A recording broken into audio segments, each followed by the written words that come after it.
Well, good morning, everyone. It's just a beautiful day out there today, and I certainly hope you can enjoy and appreciate the beautiful day that God has given to us. Thank you so much for joining us in this study today. We are continuing in the book of 1 Samuel, chapter 15.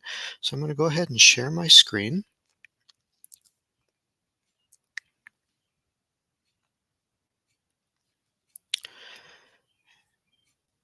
And as we are now seeing here, we are in verse 4. And again, as we talked last week, some of the narrative here is quite disturbing to be able to go through and to grasp what's happening and realize that to keep this in a context that helps us to understand where we're at is understanding that Saul and the people have wanted to be like other kingdoms. And so they are now needing to operate in the same realm, meaning their battles are being fought. They're interacting with their enemies just like other kingdoms are, which we're going to see was very brutal. And I don't believe was in God's plan at all. But because they had asked for a king, he's giving them and allowing them to partake in everything that is part of the deal. I don't think they knew what they were getting into. So we're going to see that as we read through here today.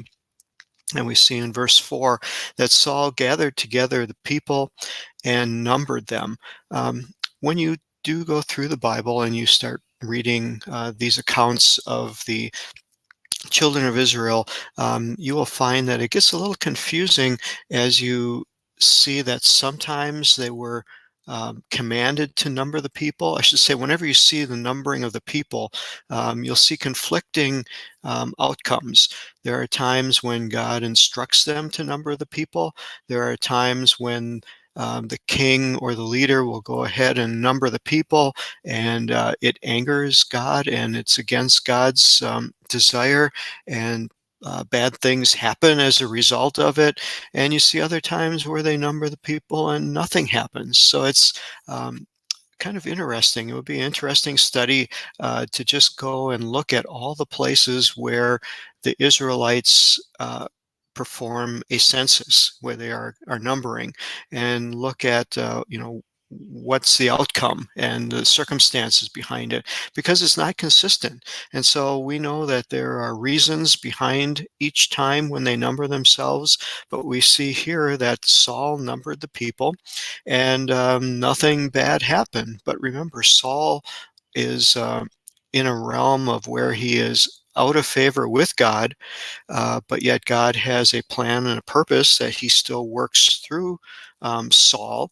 Maybe not the way he originally intended, but he does use what Saul is capable of providing, I guess, or operating in. So here, Saul numbers the people, 200,010. Notice the separation here between what are known as Israelites and Judahites. He keeps them separate. And from Judah, there are 10,000 men. It does roughly work out to 10,000 per tribe, because well, actually, not quite. The numbers are different. And again, this is another part that's somewhat interesting. The Levites are not counted because they are the priestly tribe. So there's really only 11 tribes that are being counted. And so here you have 200,010, and of the men of Judah, 10,000. So it's kind of interesting to look at the numbers, 210,000, and divide that by the 11 tribes. And so again, it's kind of interesting just to see how this works out. The division between Israel and Judah, again, is interesting where that came in. It became more of an issue, after the land was conquered and they moved in, you start to see some separation there. You see more separation after King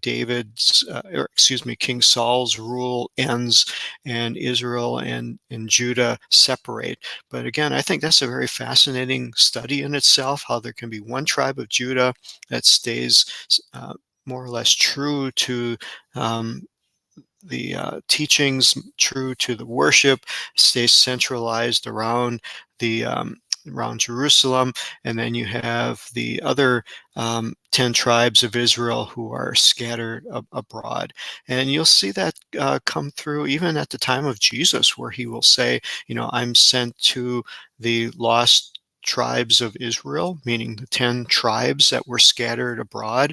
And that fits into prophecy. There are prophetic teachers out there that have all kinds of commentary about who these 10 tribes are and whether they can ever be truly brought back together. But that's one of the signs of the Messiah coming for the um, Jewish people, is that he would bring the tribes, the 10 lost tribes, back together, and that their identities would be known, their genealogy and heredity would be known, and they would be identified again. So again, quite interesting.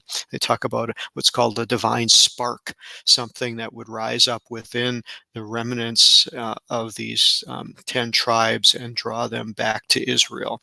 And you do see a gathering of people in Israel. I personally worked with a man who was Jewish. He had family in Israel, but he worked here in the United States, and he decided he needed to go back to Israel and support his country and his people. So you see that it's happening quite a bit now, and I think you'll see more of it as the time draws nearer. So Saul came to the city of Amalek and lay wait in the valley. The narrative here kind of sets up the battle scene, and then something very interesting in verse 6 about this group called the Kenites, and how they were mixed in with the Amalekites, but yet Saul doesn't want to kill the Kenites. Um, this doesn't appear to be anything that God intervenes with. Maybe he does prompt Saul, but there's no narrative here to give us any direction. But Saul feels some benevolence in his heart towards the Kenites because they helped Israel when they were wandering in the wilderness, whereas the Amalekites persecuted and came against Israel, and that's the reason for this battle scene being set up here. So what's interesting is Saul somehow gets word to all the Kenites that are living with the Amalekites and said, you better get out of the city because I don't want to destroy you with the Amalekites because of the kindness that you showed to the Israelites when they came out of Egypt. So how did this happen? How did the Kenites find out about this? And why did it not tip off the Amalekites that this was coming? Were battles not fought stealthily? Were things, proclaimed that, okay, on such and such a day, such and such a time, we're going to have this battle, and, anybody, all interested parties come and join and meet here, and we'll have it out. And anybody who doesn't want to be there gets out of the way. Don't quite understand how this was set up, but the Kenites they left their homes that were in the homes of the Amalekites or cities of the Amalekites, and Saul attacked them. And it lists how far they attacked him, from Havilah to Shur, to the east of Egypt. And again, what we don't know is exactly where these were. The biblical names do not necessarily match the names that identify the cities as we know them today. And so you can't really look at a map and get a good feel for how big was this campaign. We always think, of it in Western terms and being mobilized and how much ground they can cover. But remember, at this time, Israel had no horses, no chariots. They were all on foot. They had archers, they had spears, they had swords and shields, slingshots, and that was pretty much the extent of their weaponry. And so it appears that, they are victorious. It doesn't mention anything about God intervening, moving in any certain way. This seemed to just be brute force against brute force, numbers against numbers. And again, knowing what happened here, that the directive was to slay everyone, men, women, children, old, young, feeble, well-abled. I just can't, I shudder to think of what this scene was like. Again, what happened in their hearts as they're performing this. And we all know that humanity the way it is, and mankind the way it is, we always gravitate more towards depravity and more towards um, the brutality side, that in a group mentality, that is what seems to prevail. And so Saul's army is prevailing. He was victorious, but then disobedience slips in. And where God had commanded him to utterly destroy everything, we find that he takes ransom captive King Agag of the Amalekites, kept him alive. They destroyed all the rest of the people by the edge of the sword. But in verse 9, it says that um, Saul and the people spared Agag and the best of the sheep and the oxen and the fatlings and the lambs and all that was good. Again, the terminology here of what was good is a very subjective thing. Um, it's hard, just so hard for me to comprehend the killing and the slaying that went on, and that it was good for them to save the sheep and the oxen, but it was not, they didn't see any harm or any problem with killing innocent children and defenseless old people and defenseless women. They were able to do that, but it was good to them not to kill these animals. Again, where were their minds? Where were their thoughts? I can't even comprehend. I can't even put myself there to know what was going through their minds and why the rationale was the way it was, and what they saw, what was good. And again, we know that we have as humanity, have a very difficult time with the terms of fair and unfair, and good and not good, and good and evil is very subjective to an individual. And in fact, Jesus says there's only one good, and that is God. And so that is the standard by which goodness is set. And so the Israelites, since led by Saul, disobey and bring back the things that were deemed good in his eyes. And so while this is happening, and I believe before Saul ever gets back, Samuel has an encounter with God. And I think verse 10 is such a neat thing. It says that, and came the word of Yahweh to Samuel. And looking at the Hebrew word is devar, Dalet Beit Resh, and Devar is one of two words that are used in the scriptures that are most prevalent. There are some other ones, but there is Devar and there is Amar. Amar is the verbiage that's used for general, everyday conversation, has very little depth to it, used for communicating things that are essential to everyday life, but just the normal chit-chat, and banter that goes on. But when you see the word devar, these are words that have emotion behind them. They are words from the heart. And so here come words from the heart of God, intense words, words that convey deep meaning and deep sentiment. And so we want to pay very close attention to that when we see words from God that the word is devar Yahweh.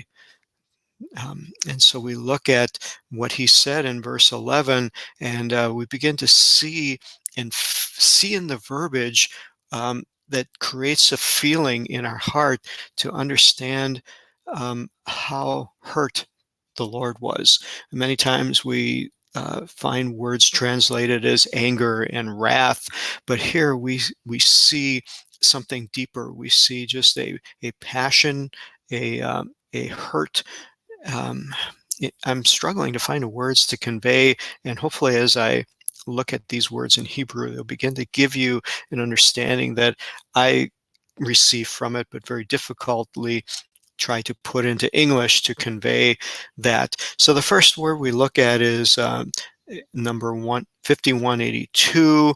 It's nichamti, which means I would greatly regret. I think the King James Version has it as repent.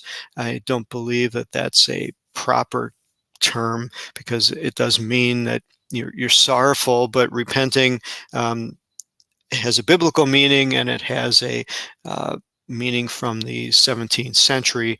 And so it's very different there. So I like the term greatly regret. What you start to get is a depth of emotion that's coming from the heart of God over what is happening, seeing the disobedience of Saul. And, again, you have to stop and think that, okay, God in his foreknowledge knew what was going to happen. This didn't catch him by surprise. This wasn't, oh no, what am I going to do now? This is a realization that he knew all along, that this was going to be a king who would cause these things to happen. And so while he's saying that he deeply regrets, I think it goes deeper than that. I think it goes back to the fact that Israel asked for a king at all, and that actually Israel forced God's hand into providing a king. God allowed them to experience what they had asked for. He allowed their prayers to come true. And again, there's many stories written about thank God for unanswered prayers.